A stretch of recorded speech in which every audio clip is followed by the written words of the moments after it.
हुजूर पाक दीदार को पहुंचे, दीदार हो गया। देखा कि वो जो पीछे से आया था तो किसी से बातें कर रहा था, वो कौन पीछे छुपा हुआ है? रब्बे सिद्दीन इल्मा, उसका पता। अब वही जवाब आया कि ये इमाम मेहदी बताएंगे, ये इमाम मेहदी बताएंगे। तो उन्होंने कहा कि फिर तू मुझे उनके दौर में ही पैदा करता ना। तो जब उनके दौर में पैदा करने का कहा तो फिर कहा वलिल आखिरती खैर लकुम मिनल ऊला, आपका जो दूसरा दौर होगा वो पहले दौर से अफजल होगा। तभी कहा ना कि मेहदी अलैहिस्सलाम हू बहू हम शक्ल मुस्तफा होंगे। तो तूने सिर्फ यही कहा ना कि हम शक्ल मुस्तफा होंगे हू बहू, उन्हीं शक्ल का क्या है? तो इमरान खान की शक्ल के लिए ढूंढते हैं, घूम रहे हैं वहां पर। इमरान खान तो नहीं है ना, हम शक्ल ही है ना।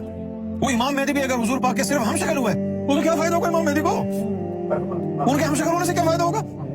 नहीं, हम शक्ल नहीं, वो पूरा मुस्तफा उनके अंदर है। जो उनको देखे वो मुस्तफा को देखे, जो उनको छुए उसने हुजूर को छुआ। तो जब हुजूर पाक को पता चला कि चांद में अल्लाह ताला का प्रोग्राम है, इमाम मेहदी का चेहरा दिखाएगा, तभी एक दिन जो है उस रात को बदरुल कमाल था, 14वीं का चांद था। मोहम्मद रफी साहब ने क्या कहा?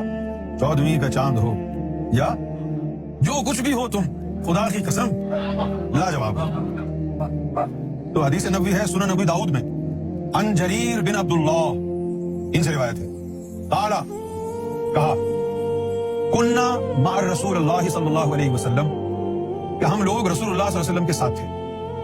कुन्ना हम थे, मा रसूलुल्लाह सल्लल्लाहु अलैहि वसल्लम जुलूसन, बैठे हुए थे।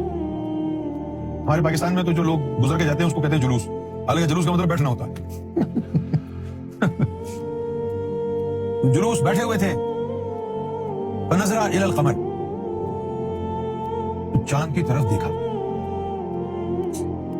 फनज़रा इलल क़मर, रसूलुल्लाह ने सहाबा कराम के साथ बैठे हुए हैं, 14वीं का चांद निकला हुआ है, और रसूलुल्लाह सल्लल्लाहु अलैहि वसल्लम ने चांद की तरफ देखा। लैलतुल बद्र, 14वीं की रात थी। बदर जो है कामिल चांद को कहते हैं, यानी 14वीं का।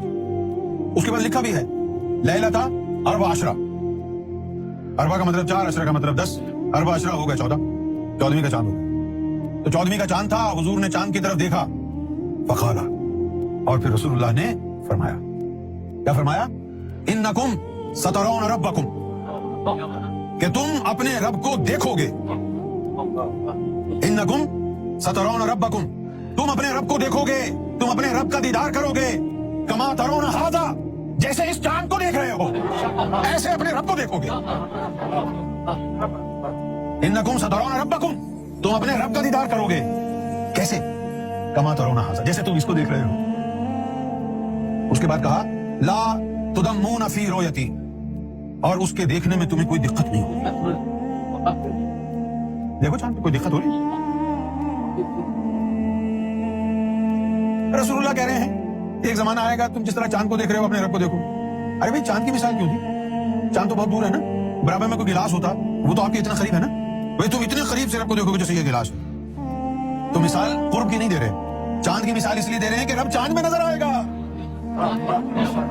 चांद की मिसाल क्यों दे रहे हैं? चांद में रब नजर और आ रहा है। इसके लिए इमाम जाफर सादिक ने भी किताब अल-क़मर में कहा कि क़ाला वजहु यतला फिल क़मर, इमाम मेहदी अलैहिस्सलातु वस्सलाम का चेहरा चांद में तुलू होगा।